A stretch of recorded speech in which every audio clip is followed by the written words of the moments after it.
पहला चैप्टर परिमेय संख्या।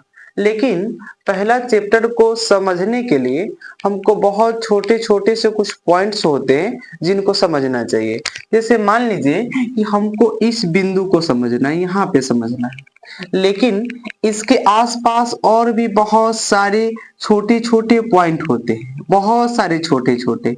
अब जब तक हम लोग इन सभी छोटे छोटे पॉइंट को नहीं समझेंगे तब तक ये बीच वाला जिस चीज को हमको समझना है उस पे हम लोग फोकस नहीं कर पाएंगे। मेरे कहने का मतलब कि परिमेय संख्या को आप तभी समझ सकते हो जो इससे पहले और भी कुछ छोटी छोटी सी चीज है जिसको हमको समझना चाहिए। तो हम लोग परिमेय संख्या को डायरेक्ट नहीं पढ़ के जो ये छोटी छोटी से आपको पॉइंट बताए हैं, पहले इन छोटी छोटी सी पॉइंट को समझते हैं। देखिए पहला पॉइंट, देखिए पहला जो संख्या है बाबू, ये है प्राकृत संख्या।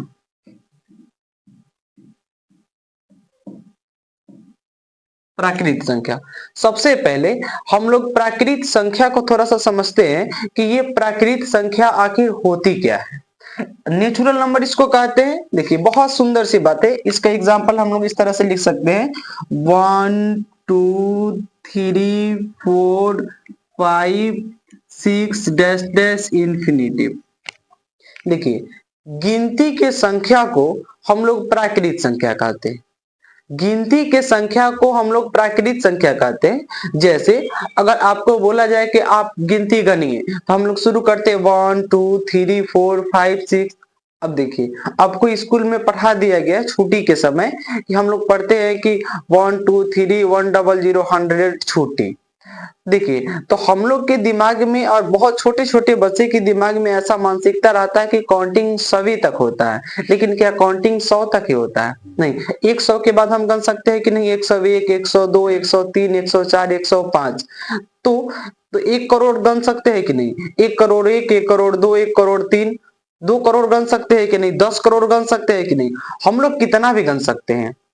तो अगर पूछा जाए कि काउंटिंग क्या 100 तक ही होती है? नहीं, लिखा है अनंत, इन्फिनिटिव, कोई अंत नहीं, कितना भी हम लोग लिख सकते हैं। बात समझ रहे हो? तो देखिए प्राकृत संख्या है क्या? तो बहुत ही सिंपल, गिनती के संख्या को हम लोग प्राकृत संख्या कहते हैं। गिनती की संख्या को हम लोग क्या कहते हैं? प्राकृत संख्या। गिनती की संख्या को हम लोग क्या कहते हैं? प्राकृत संख्या। जैसे 1 2 3 4 5 6 dash dash dash dash dash infinitive. अगर आपसे एक और क्वेश्चन पूछे कि सबसे छोटा प्राकृत संख्या कौन है, तो क्या कहिएगा? 1। सबसे छोटी प्राकृत संख्या कौन है, तो क्या कहिएगा? 1। लेकिन अगर एक और सवाल पूछा जाए कि सबसे बड़ा प्राकृत संख्या कौन है, तो ये बताना पॉसिबल नहीं है। देखिए कहां पे खत्म होगा आपको पता चल रहा है क्या? 1 करोड़ पे खत्म हुआ है, 1000 पे खत्म हुआ है, तो कहां इसका लास्ट होगा ये किसी को कोई पता नहीं है। तो अगर आपसे पूछे कि सबसे बड़ा प्राकृत संख्या बताइए, तो आप कहिएगा असंभव। असंभव। सबसे बड़ा प्राकृत संख्या बताना क्या है? इम्पॉसिबल है, ये पॉसिबल है ही नहीं। तो देखिए आपको ये समझ में आ गया कि प्राकृत संख्या किसे कहते हैं।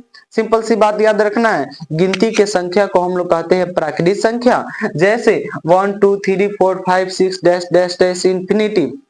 याद रखिएगा सबसे छोटा प्राकृत संख्या 1 और सबसे बड़ा प्राकृत संख्या बताना पॉसिबल नहीं है। अब देखिए इसके आगे एक और संख्या होता है और इस संख्या का नाम है बबुआ पूर्ण संख्या। पूर्ण संख्या। इसके बाद एक संख्या है पूर्ण संख्या। अब आपके दिमाग में एक सवाल उत्पन्न हो रही होगी कि आखिर सर ये पूर्ण संख्या है क्या? देखिए जिस बच्चा को अगर प्राकृत संख्या समझ में आ गया उसको पूर्ण संख्या बहुत ही आसानी के साथ समझ में आ जाएगा। बहुत सिंपल, हम लोग जानते हैं कि 1 2 3 4 5 6 डैश डैश डैश इंफिनिटिव। और इसको हम लोग इसके पहले पढ़े थे जस्ट थोड़ा देर पहले कि ये सभी जो है ये प्राकृत संख्या है।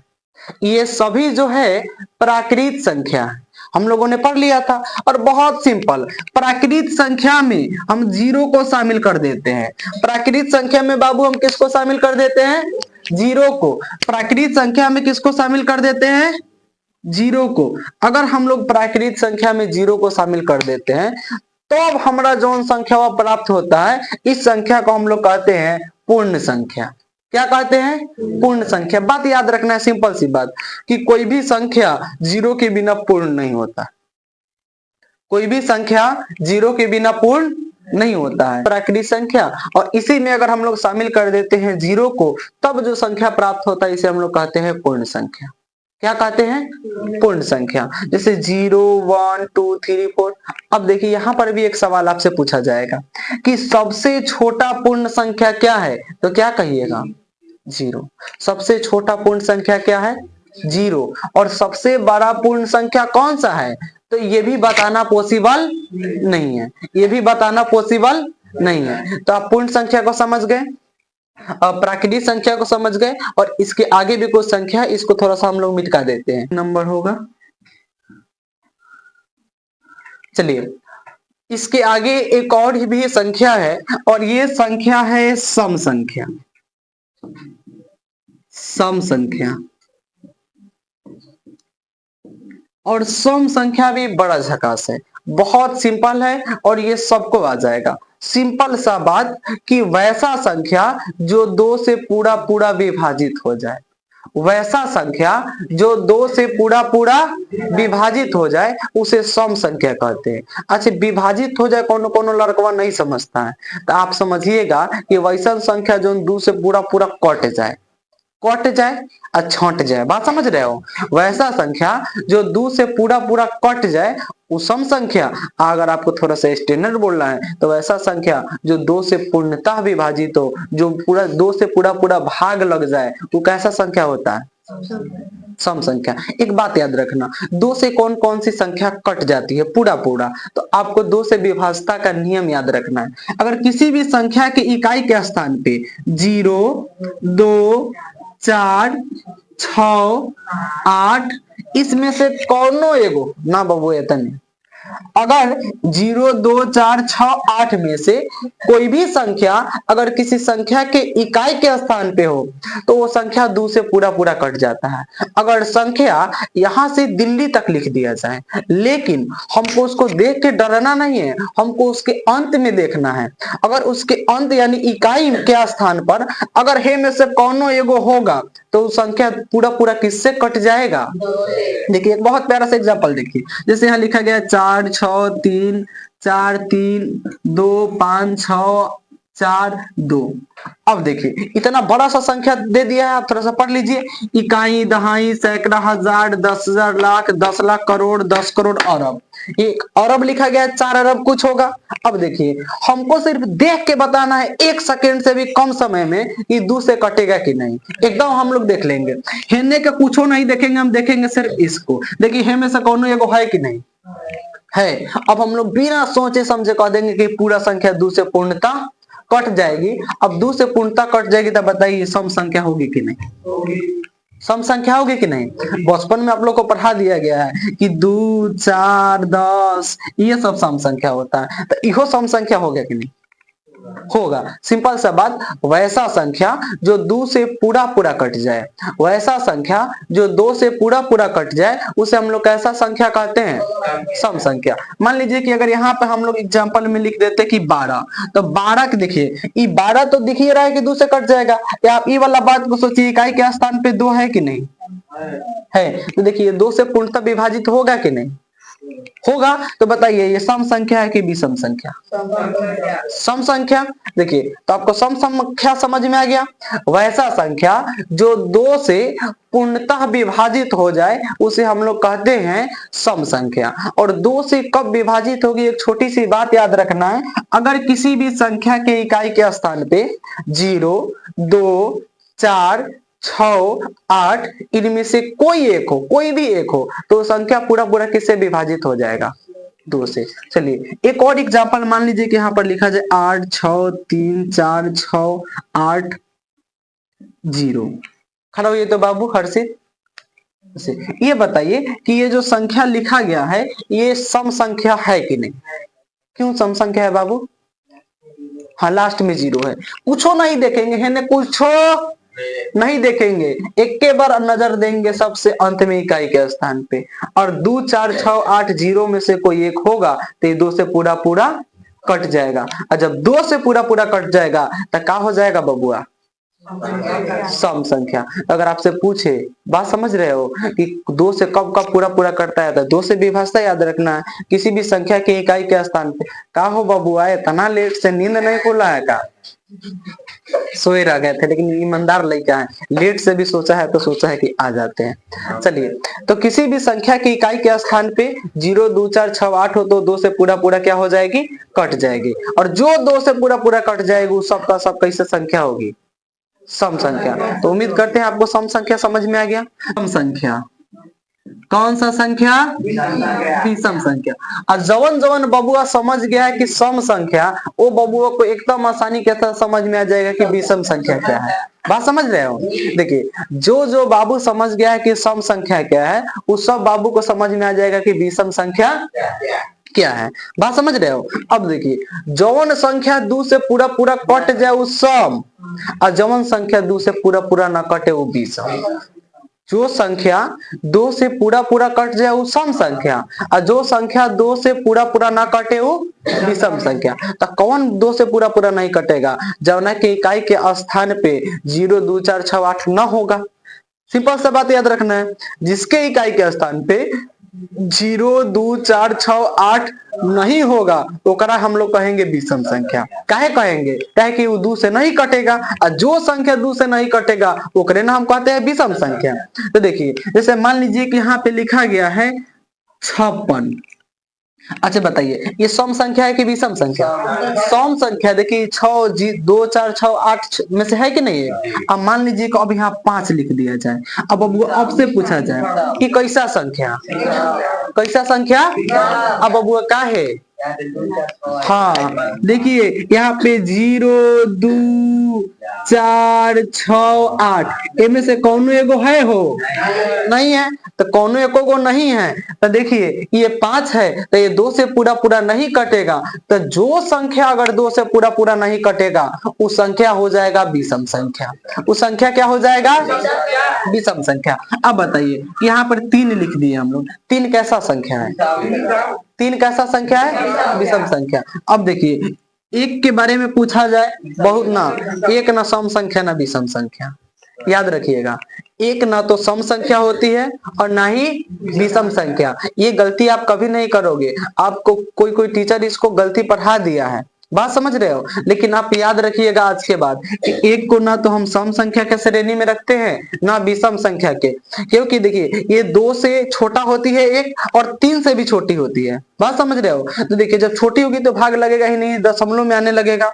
बात समझ रहे हो? तो इस तरह से इस बात को याद रखिएगा कि ये 2 से छोटा है एक ना सम संख्या के श्रेणी में लिखा जाएगा ना विषम संख्या के श्रेणी में। बात समझ रहे हो? ये बात याद रखिएगा। चलिए, तो हम लोग, अगर आपसे पूछा जाए कि 15 कैसा संख्या है बताइए? विषम संख्या। देखिए 2 से पूरा पूरा कटेगा नहीं। इसके बाद कुछ और देख लीजिए, जैसे मान लीजिए कि 2 4 3 6 और यहाँ पे 9। आपसे पूछा जाए कि कैसा संख्या है? विषम संख्या। देखिए इकाई के स्थान पे 2 4 6 8 0 नहीं है। देखिए, तो कोई भी संख्या दे, अब छोटा बच्चा की तरह आपको पढ़ाए कि 3, बात समझ रहे हो, 3 4 3 5 7 ऐसे लिखे तो अच्छा नहीं होगा। तो आप समझ गए हो कि जो संख्या 2 से पूरा पूरा कट जाए वो सम संख्या, और जो संख्या 2 से पूरा पूरा नहीं कटे वो विषम संख्या। इतना बात तो आप समझ गए। अब ऐसे हमने तनी आगे बढ़े। अभाज्य संख्या 5 नंबर में हम लोग एक बहुत ही प्यारा सा संख्या को अब थोड़ा समझेंगे, अभाज्य संख्या। देखिए अभाज्य संख्या सबसे पहले है क्या? वैसी संख्या जो एक तथा स्वयं के अलावे किसी अन्य संख्या से विभाज्य हो, उसे हम लोग कहते हैं अभाज्य संख्या। जैसे, थोड़ा ध्यान से सुनिए, जैसे आप लोग याद रखिएगा 2। बहुत बच्चा 2 के लिए बड़ा कंफ्यूज रहता है कि नहीं सर 2 तो अभाज्य संख्या नहीं है, 2 अभाज्य संख्या ही है। देखिए कैसे, देखिए 2 को थोड़ा देखिए, 2 1 से दुनिया की सभी संख्या विभाज्य होती है अगर वो प्राकृतिक संख्या हो तो। अगर कोई भी संख्या प्राकृतिक संख्या हो तो एक से विभाज्य जरूर होगा। तो देखिए ये भी एक से विभाज्य होगी। अब बताइए ये एक से विभाज्य है, एक देखिए इसके बाद ये दो, तो दो ये अपने है कि नहीं। तो देखिए एक ये दो से विभाज्य है, एक तथा दो से विभाज्य है। देखिए तो वैसी संख्या जो एक से विभाज्य हो, एक स्वयं से विभाज्य, स्वयं कहे तो अपन है, अगर हम कहेंगे हम स्वयं तो हम रोशन रही, अगर आप स्वयं कहिएगा तो आप, दू बबू अगर कहेगा स्वयं तो दू। तो देखिए तो वैसा संख्या जो एक तथा स्वयं के अलावा कौनों से दुनिया में विभाजित नहीं हो। बताइए आप ही जरा सोच के देखिए बबुआ कि ये जो दो है, एक और दो के अलावा दुनिया में किसी भी संख्या से कटेगा क्या? नहीं कटेगा। तो जब वैसा संख्या जो एक तथा अपने अलावा कोनो दूसरा से न कटे, क्या याद रखना है बबुआ? एक तथा अपने अलावा कोनो दूसरा से न कटे, कोनो दूसरा से न कटे, वो कैसा संख्या होगा? अभाज्य संख्या। वो कैसा संख्या होगा? अभाज्य संख्या। बताइए तो दो कैसा संख्या है? अभाज्य संख्या। अब थोड़ा सा तीन के बारे में भी सोचिए, तीन के बारे में सोचिए। देखिए तीन एक से सब कटता है, तो देखिए ये तीन भी कटेगा। देखिए क्या इसके बाद एक के बाद क्या ये दो से कटेगा? क्या ये दो से कटेगा? नहीं कटेगा, क्योंकि देखिए दो से नहीं कटेगा लेकिन तीन से ही कटेगा कि नहीं? अच्छा दो से नहीं कटा लेकिन तीन अपने से कट गया कि नहीं? अब बताइए कि चार से कटेगा, पांच से, छह से, आठ से, नौ से, कुछों से। अच्छा एक और तीन के अलावा दुनिया में कोनो संख्या से नहीं कटेगा। तो जब कोनो संख्या से नहीं कटेगा तो ये कौन संख्या हो जाएगा? अभाज्य संख्या। कोनो से नहीं कटेगा। एक बाद देखिए चार के बारे में थोड़ा सोचिए। देखिए ये चार एक से कटेगा कि नहीं? एक से तो सब कटेगा, तो ये कटेगा। अब नहीं बोलिए। देखिए ये दो से भी कट जाएगा, आई देखिए तीन से नहीं कटेगा लेकिन चार से भी कटेगा। हाँ देखिए कोनो दूसरा से कट गया, तो जौन कौन दूसरा से कटे वो अभाज्य संख्या नहीं होगा। एक तथा एक से कटना चाहिए, नहीं तो अपने से कटना चाहिए। और जहां कोनो दूसरा से कटा, क्या बात याद रखना है? जहां कोनो दूसरा से कटा, जहां कोनो दूसरा से कटा तो वो अभाज्य संख्या नहीं होगा। तो बताइए चार अभाज्य संख्या होगा? देखिए कोनो दूसरा से कट रहा है, कोनो दूसरा से, तो चार अभाज्य संख्या नहीं है। सिंपल सा बात आपको याद हो गया। इसके आगे देखिए पांच, तो देखिए पांच एक से कटेगा और दो तीन से कटेगा क्या? नहीं कटेगा। लेकिन पांच से कटेगा कि नहीं? क्या पांच के अलावा और भी किसी से कटेगा? नहीं कटेगा। तो बताइए पांच कैसा संख्या है? अभाज्य संख्या। छह के बारे में थोड़ा सोचते हैं। देखिए छह एक से भी कट जाएगा, दो से भी कट जाएगा, तीन से भी कट जाएगा, चार पांच से नहीं कटेगा लेकिन छह से कटेगा। हाई देखिए एक पहले हम देखे थे कि कौन दूसरा एको गो से कटा था तो अभाज्य संख्या नहीं हुआ था। हाई बकलोलवा कौन दो गो दूसरा से कट रहा है, तो ये तो साफ नहीं होगा। बताइए ये अभाज्य संख्या होगा? हो नहीं होगा अभाज्य संख्या। देखिए आपको अभाज्य संख्या भी समझ में आ गया। याद रखना है सबसे छोटा अभाज्य संख्या कौन होता है? दो। सबसे छोटा अभाज्य संख्या दो। सबसे छोटा अभाज्य संख्या बाबू दो। अब इसके बाद अगर ये समझ गए तब हम लोग समझेंगे कि भाज्य संख्या क्या है। भाज्य संख्या। देखिए अब हम लोग भाज्य संख्या को समझेंगे। अब हम लोग थोड़ा सा समझते हैं कि भाज्य संख्या क्या है। बात समझ रहे हो? अगर आप समझ गए हो कि अभाज्य संख्या क्या है तो आपको बहुत आसानी से समझ में आ जाएगा कि भाज्य संख्या क्या है। वैसा संख्या जो एक से भी कटे, अपने से भी कटे, बात समझ रहे हो, और कोनो दूसरों से भी कटे। सिंपल सा बात कि वैसा संख्या जो एक से भी विभाज्य हो, स्वयं से विभाज्य हो और किसी अन्य से भी विभाज्य हो, तो वह कैसा संख्या होगा? भाज्य संख्या। जैसे सबसे पहले आप चार के बारे में सोच लीजिए। चार के बारे में देखिए चार ई बबुआ एक से कट रहा है कि नहीं? कट रहा है। देखिए ये दो से कट रहा है कि नहीं? और तीन से नहीं कट रहा है लेकिन चार से कट रहा है कि नहीं? अब थोड़ा ध्यान से सुनिए। तो एक बारे में थोड़ा सोचिए कि बबुआ ये एक से भी विभाज्य है, अपने से विभाज्य है, कोनो दूसरों से विभाज्य है। तो जौन कोनो दूसरों से विभाज्य हो जाए, एको को कोनो दूसरे से विभाज्य हो जाए, एक गो से हो चाहे दो गो से हो, बात समझ रहे हो, लेकिन वो संख्या कैसा होगा? संख्या कैसा होगा? भाज्य संख्या। तो 4 कैसा संख्या है? भाज्य संख्या। 4 कैसा संख्या है बाबू? भाज्य संख्या। 4 के बाद देखिए 6 कैसा संख्या है? देखिए 1 से भी कटेगा, 2 से भी कटेगा, 3 से भी कटेगा, 6 से भी कटेगा। ठीक, ऐसा संख्या हो गया भाज्य संख्या। देखिए 6 के बाद 7 होगा क्या?